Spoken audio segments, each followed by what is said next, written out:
ওই তাহাজ্জুদের নামাজের টাইমে যদি আমরা বাড়িতে যাইয়া 2 রাকাত 4 রাকাত 8 রাকাত নামাজ পড়া আমার আল্লাহরে যদি ডাক দিয়া কই আল্লাহ আবাবিল পাখি পাঠাইয়া যেমন করে তোমার খানায় কাবা রক্ষা করছো ওই তোমার মুসলমানদের প্রথম কিবলা মসজিদ আকসাকে তুমি রক্ষা করো। এইভাবে বিনাইয়া বিনাইয়া কান্দা কান্দা চোখের পানি ফেলাইয়া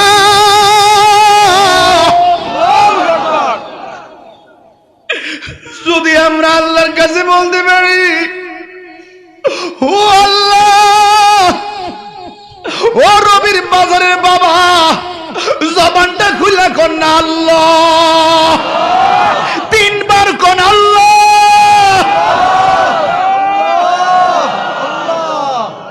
এইভাবে যদি বিনাইয়া বিনাইয়া রবের কাছে ডাকতে পারি আল্লাহ ফিলিস্তিনি মুসলমানরা রক্ষা করো, এক একটা চোখের ফোঁটা পানি ইসরায়েলের গুন্ডা বাহিনীর জন্য ক্ষেপণাস্ত্র হতে পারে কি পারে না? মুসলমান বীরের জাতি, মুসলমান পরাজয় বরণ মানে না। এই জন্য আল্লাহ রাব্বুল আলামিন বলে দিয়েছেন ওয়ালা তাহিনু ওয়ালা তাহসানু ওয়া আনতুমুল আ'লাউনা ইন কুনতুম মুমিনিন। আল্লাহ রাব্বুল আলামিন বলে ও পৃথিবীর মানুষ তোমরা নিরাশ হইও না, তোমরা হতাশ হইও না, দুঃখিত হইও না, বিজয় তোমাদেরই হবে যদি তোমরা মুমিন হতে পারো। এখন রবির বাজারে মানুষ বুকটা ফুলাইয়া কন আমরা কি মুনাফিক না মুমিন?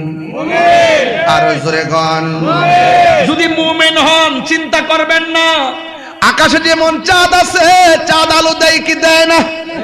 মাঝে মাঝে চাঁদের সামনে মেঘমালা আসে, এই মেঘমালা বাতাসে আল্লাহ উড়াইয়া দিয়ে আবার চাঁদ যেমন করে ফুটে ওঠে। আরে মুনাফিক যারা আছে মুমিনের চতুর্পাশে থাকতে পারে, থাকুক না কেন, আমার আল্লাহ বলে মুনাফিকরা যদিও তোমাদেরকে অন্ধকারে নিমজ্জিত করার ষড়যন্ত্র করে, তোমাদের অন্তরে যদি ঈমান থাকে আর আমি আল্লাহর ভয় থাকে, আমি আল্লাহ তোমাদেরকে অন্ধকার থেকে বের করে আলোর দিকে নিয়ে যাব।